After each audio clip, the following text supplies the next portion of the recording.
Hello my fellow Crusaders, welcome back to the mini-set for my custom Hearthstone expansion, Secrets of the Scarlet Crusade. Welcome back to the Scarlet Onslaught, a mini-set by myself and Starfast. Last time we looked at half of the cards in the mini-set, so this time we'll look at all the remaining cards, starting with this one, Bridget Abendis. Now I'll show you the real power of the Onslaught! Bridget is a 6-mana 5/5 neutral legendary, and when you play her, she will increase your hero zone slots to 7. The hero zone is the area around your hero that contains things like quests, auras and secrets. You can normally only have 5 of these at a time, but with Bridget you can have up to 7. Then when Bridget dies, she will cast 7 secrets from your deck. Having 7 secrets in your deck is unlikely, but not impossible, since the main set and expansions before that came with many new secrets, enough to start the game with more than 7 different secrets in your deck. The Scarlet Onslaught introduces 38 new custom cards, and many of these will be dual class cards. That includes this one for Priest and Mage, Onslaught Improviser. This is a 2-mana 1/4 minion, and after a friendly secret triggers while it's on the battlefield, it will cast a random one that costs 1 less. If you missed the videos for the Secrets of the Scarlet Crusade main set, this expansion introduced secrets for Priest, and just like Mage secrets, Priest secrets cost 3 mana. So after your Priest or Mage secrets trigger, the Improviser will cast a random Rogue or Hunter secret. After that one triggers, it will cast a random Paladin secret, but that's where the effect ends. Priest and Mage also get a new secret, a dual class secret. Stalwart Defense costs 3 mana and will trigger when an enemy minion attacks and will then summon a new copy of the minion, which becomes the new target of the attack. Since this is a dual class secret, it will appear differently depending on the class that plays it. As a Priest, it will appear as a Priest secret, and as a Mage, it will appear as a Mage secret. The Secrets of the Scarlet Crusade introduced a new mechanic, Lesson Spells.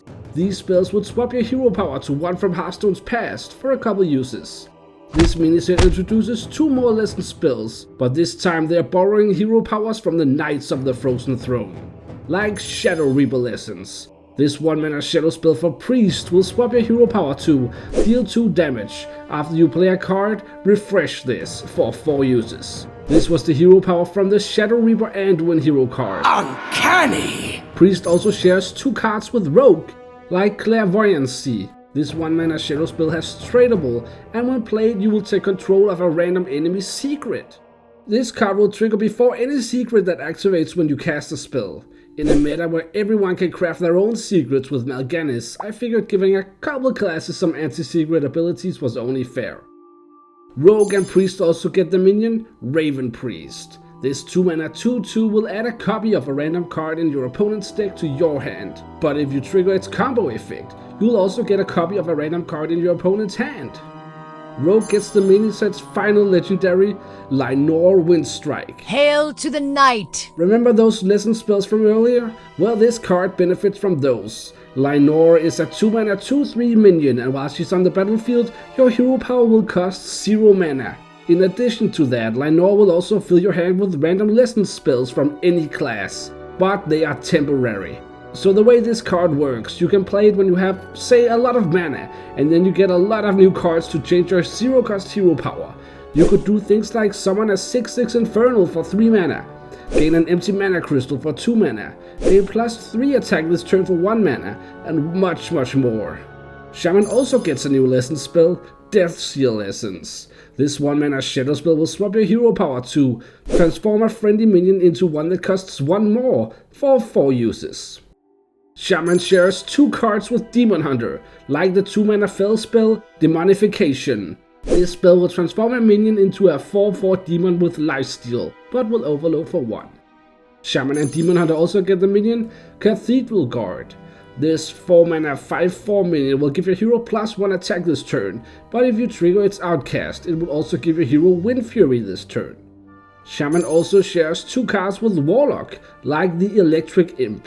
This is a 3-mana 3/3 elemental demon, and after you cast a spell while it's on the battlefield, it will summon 2 1/1 totems. And as you may have guessed from the name, the totems are demon totems. Warlock and Shaman also get the 3-mana shadow spell, Curse of Shrinking. This spell will transform all minions into ones that cost 1 less, and then deal 2 damage to all characters. The Scarlet Onslaught mini set reintroduces the keywords from the Secrets of the Scarlet Crusade main set, like the returning keyword Inspire. This can be seen on this minion for Warlock, the Mistress of Mal'Ganis. This is a 4-mana 3/5 demon with Inspire, reduce the cost of cards in your hand by 1. Warrior shares 2 cards with Death Knight, like the spell Sanguine's Shield. This 2-mana spell will give you 5 armor, but if your hero has 20 health or less, it will also give your hero plus 5 health.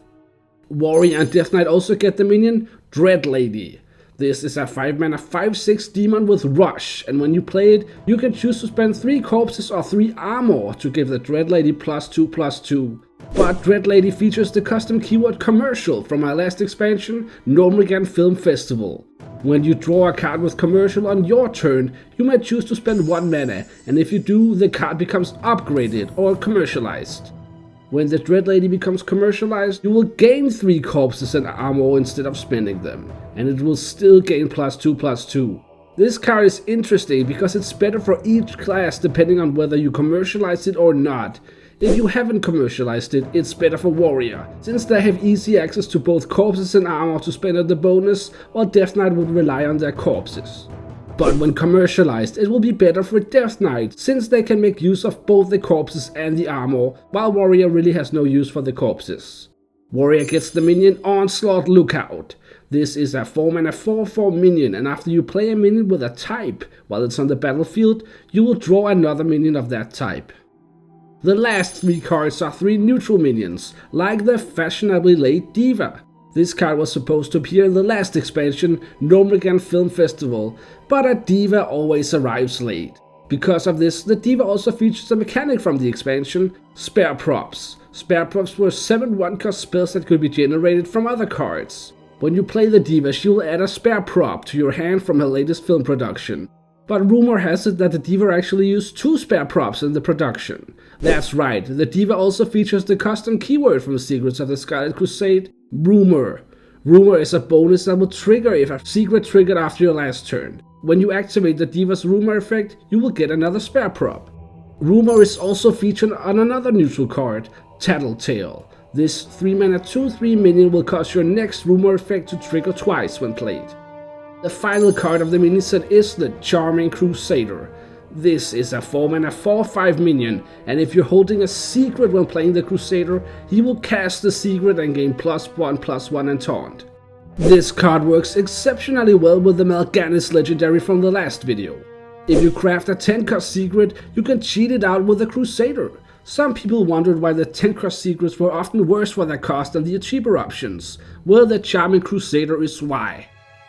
That's it for all the cards in this mini set, but if you missed some, you can check out all 38 cards for yourself.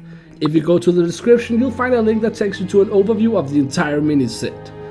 That's it for today. Please leave a comment if you have any notes on the cards, and don't forget to like and subscribe. Thanks to Starfast for his help on many of the cards, and thanks to you for watching. And with that, I will see you next time.